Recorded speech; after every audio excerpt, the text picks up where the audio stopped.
kind of debated about talking about this, but here we are. So, a pretty popular romance author had an arc released with a character description that a lot of people had some big feelings about, and I don't blame them. Let's talk about it.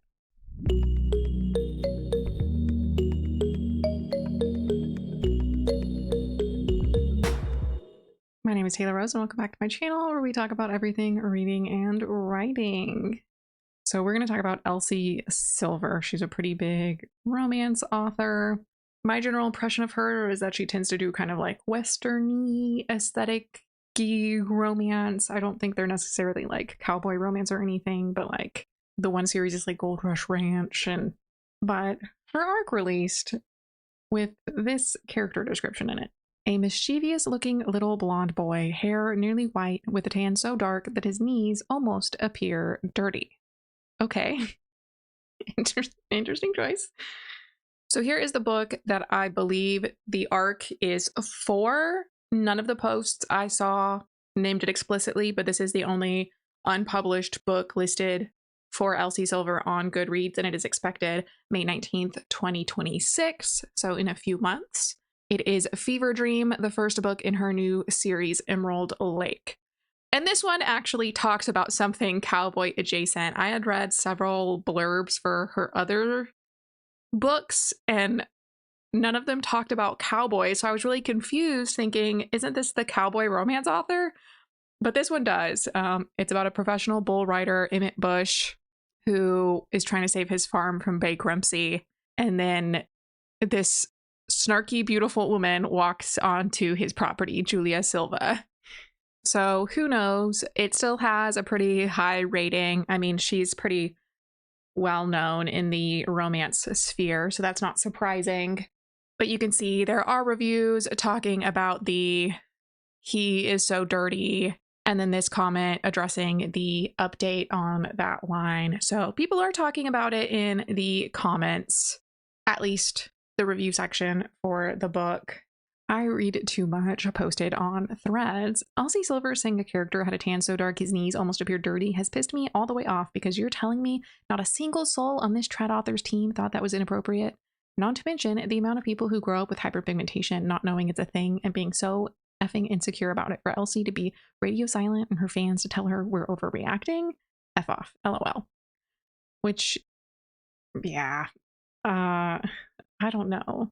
I feel like for so many years we like tried so hard to be like, hey, physical appearances aren't really something you should comment on. Don't make natural things bad, you know? And then here we are, this last 12 months, it's just like left and right. I feel like people making fun of physical appearances. Like when I was a teenager, like I never wore shorts, because it's like once, you know, you hit puberty and your body hair starts to get darker, it's like I would shave my legs and you could still see the hair, obviously, because shaving doesn't remove hair underneath the skin. So I was convinced, you know, looking at all these people on the internet, and my sisters are blonde, it was like, oh, nobody else has legs like that, when in reality they do. I just wasn't seeing them in person, and on magazines and television shows and stuff, they're airbrushed, they're zoomed out, you know?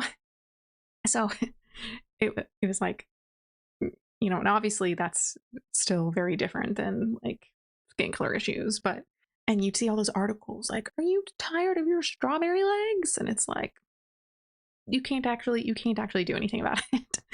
But so I'm just bringing that up to be like, I agree that to have fans tell you that, oh, this insult about a certain physical feature that people have and can't change, you're just overreacting. It's like, no, like you're making me and making other people feel bad for something that is naturally occurring, can't be changed, and is 100% natural. Like people freaking out over body hair, like, oh my god, it's so disgusting. Like, it's not disgusting. Like, you're allowed to have a preference about whether or not someone shaves or you shave yourself, but it's not gross. Like, it's not dirty. I don't know.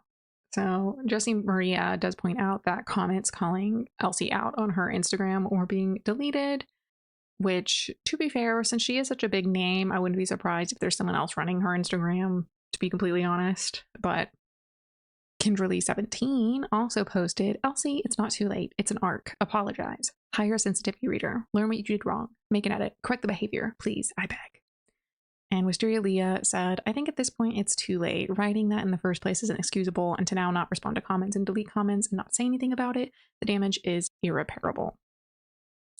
I do think sometimes people say things that they don't think about the implication. So it's like, if this was a repeated thing that like multiple times she's had issues with making comments like this, yeah, that's, irredeemable. I wasn't able to find evidence that she has had repeated issues like this, but like one time, okay, we all say things without thinking sometimes. But Kinderly does say that she didn't know things were being deleted, which, that would be hard to track. And All the Smut Things does point out, I don't know about the rest of the things, but I know from another content creator in a newer version of the arc that the line has been removed. Right? Well, good. Baby steps. And then there's like some discussion about the silencing the comments thing. Kinderly17 said, okay, that's a good step. Someone said she turned off comments and it made me so sad, because it's one thing to make a mistake and not realize a harmful impact, but it's another thing to intentionally silence people trying to voice their concerns and educate. It's so tough. I definitely think it has to do with how people are responding. Like, it's one thing to block comments that are saying like, hey, here's why this is bad. Can you make a statement? And it's another thing to have people throwing hate and insults at you. And author Ray Kelly does say she may have turned off comments because even after attempting to correct it, people were cruel. It's the internet. Please, people just don't take an apology and move on. I haven't found any evidence that she made an apology. Book Spicy and Coffee Icy also posted about the change. So she said, Elsie Silver updated the problematic language in the arc. No statement, no acknowledgement, no apology, no FU, nothing. Just change it and move on. So I guess all the opinions of the readers doesn't matter, or people's disgust with the word choice and its glaring racist implications wasn't even worth addressing. Maybe that's just how trad publishing goes about things, sweep them under the rug and pretend they never happened. The original updated language is screenshotted below. I do think probably as a trad author, she's probably doing whatever they want her to. Here we have the updated sentence. They're squished in tight next to a mischievous looking little blonde boy, hair nearly white with a deep summer tan and dirt on his knees from playing outdoors. So at least that's different. Looking at her Instagram, I don't think there was ever a comment made. We go through her recent posts. New Year's post about her one series, about the audiobook. Another thing, audiobooks in libraries, book excerpt. Yeah.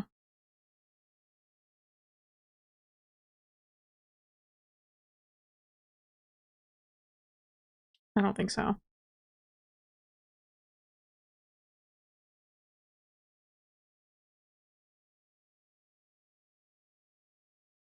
Yeah, you do see, though, account managed by Team Elsie, so it's not her. Probably should have pointed that out first. She's definitely not the one running this. She might not even know people are commenting. Yeah, it doesn't look like she's actually running her own account. I will just say, though, I'm not surprised. I feel like most other publishers would probably have made a statement. I went and looked up who publishes her books, and it is Bloom Books, which, if you're unfamiliar with them, I had a video previously about Chloe Walsh, who's also published by them, and how they had her extremely sexually graphic romance novels published with YA on them. And it wasn't until the last book that has, extensive CSA scenes in them that they even took young adult off in the books. And it was a whole thing where she was trying to claim that she never published her books as YA when they were YA originally. despite their content, and the publisher had been releasing them as YA despite their content for several years. They also publish LJ Shin, who apparently has had several controversies, the latest being her book Bad Bishop, where the female main character is hard of hearing, and instead of being hard of hearing, she pretends like she's mentally disabled to avoid getting married, which a lot of people didn't like, and I think sounds questionable. They also publish Jessa Hastings, who also has a very storied history, posting racist tweets going back decades. Marina Kent, who I feel like whenever people bring her up, it's also for controversial issues, but off the top of my head, I can't remember anything specific. Yeah, none of the other names jump out at me on their page, but I don't know. Is it weird? Is it weird that they have so many authors who have had controversies for some real things, none of whom I believe have ever made statements about them? I know they're not like one of the big five or whatever, but you'd think they're not hiring sensitivity readers for any of these big names. As for the hard of hearing character, here's some screenshots I had for that. So Tori Loves Happily Ever Afters had posted, my jaw stayed in place when I learned LJ Shin wrote something problematic because waves hands. She's infamous for a reason, but man, having an FMC pretend to have a mental disability and then have the MMC say this in front of her was a choice. And the excerpt is, she's not firing on all cylinders. He muttered, oh my God, my mind screamed. What do I do? And Tori said, also, this was sent to me by someone else, and I did my due diligence of reading the context, and there's no context where this is acceptable.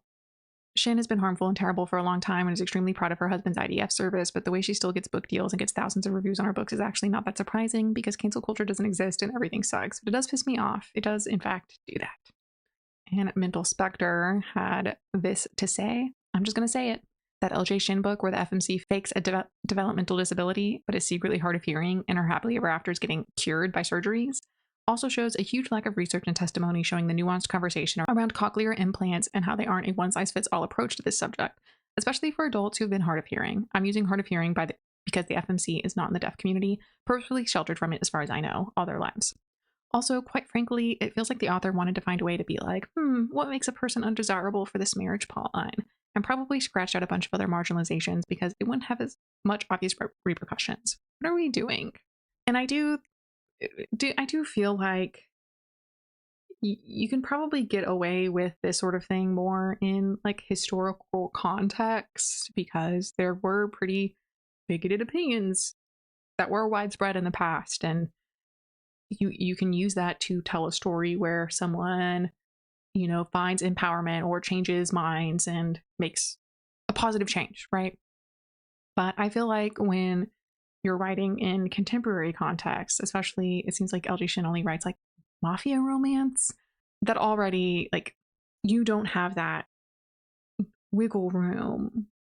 So it does come off like there are so many things that historically would have been absolutely life ruining that now nobody even blinks, won't cause you an issue. Like there are accommodations, there are social acceptance, etc.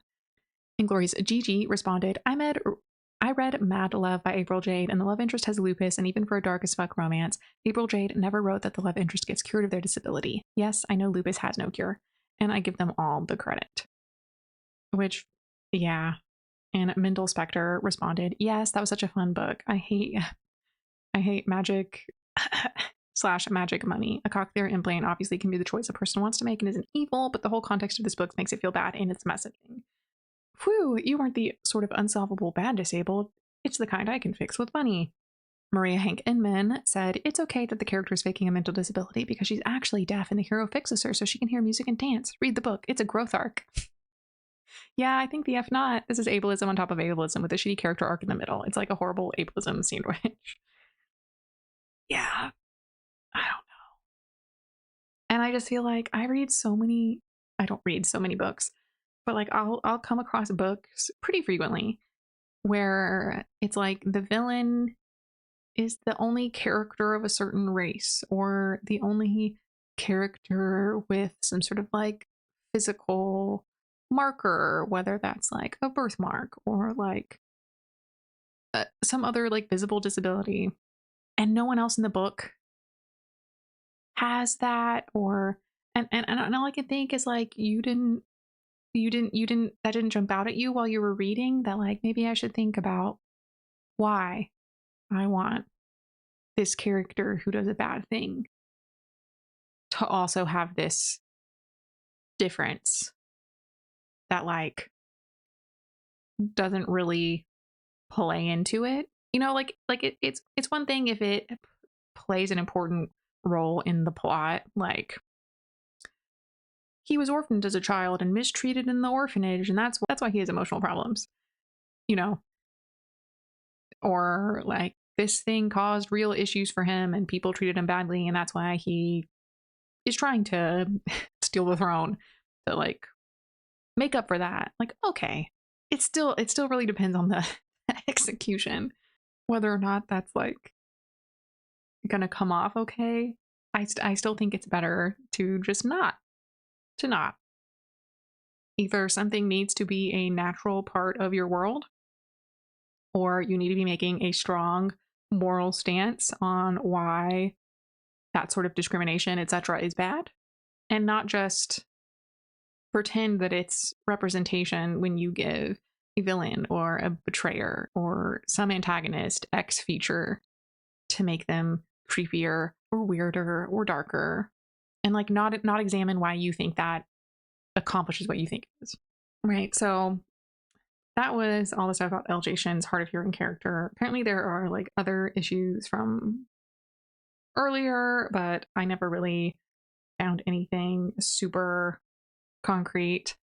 But that does remind me back to Jessa Hastings. Recently, she, was called out for all of these tweets people found from the past where she was saying like these like pretty racist things, which like on one hand, I'm willing to, oh, you posted that 20 years ago when you were an underdeveloped teenager.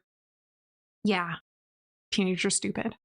But given her behavior over time, it doesn't seem like it was like a one-off edgy teenager type thing. If you are curious about the tweets that people were talking about in regards to Jessa Hastings, here are some of the screenshots. In this one, she's saying that all Asian people look quote unquote pretty similar without matching face paint. And then people in the comments are agreeing with her about how she's racist, but they also agree. She's saying that Obama's only popular because he's black, because it's on trend. Her grandpa owned slaves. She had a dream about Justin Bieber when he was 16 years old, and she was, per this tweet, already 21, and also thought he was 14, insulting Vanessa Hudgens' body, insulting normal people's bodies. Another example of her mistaking random people of color for celebrities of color. She posted a photo of her friend eating a large takeout meal and said she's eating all of Africa's food for the week. I will say, having been in high school during these years, I definitely think this humor was kind of ubiquitous in movies and on social media and stuff. So obviously, I don't think any of these jokes are acceptable. And definitely within the next few years after this, when I was in college, it became, pretty widespread that people began speaking out against these kind of jokes. If you were on early YouTube, you probably have heard much worse going viral. But when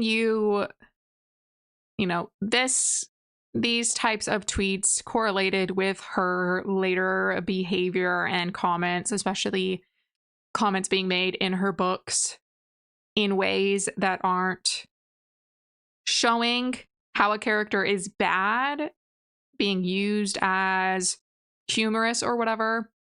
For example, in one of her books, the main character goes out to a bar with her gay best friend, and someone calls him the F slur. So she repeats the F slur multiple times to defend her friend, when I think naturally in that sort of situation, if you consider the F slur bad, you would not be repeating the F slur in front of and about your friend, even if you are trying to quote unquote defend him.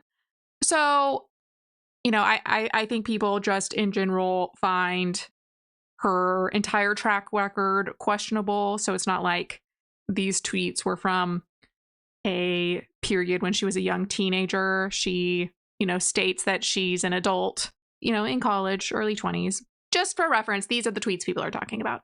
She also posted this foreword in her newest book where she said, "When I first self-published Magnolia Parks in 2021, the most liberating part of it was getting to do something that no one else really seemed to be doing. My book was too long, it was too genreless, and the cover was weird. 4 years later, my life looks dramatically different. My books are still very long. They're also still genre bending, but now my covers are lore.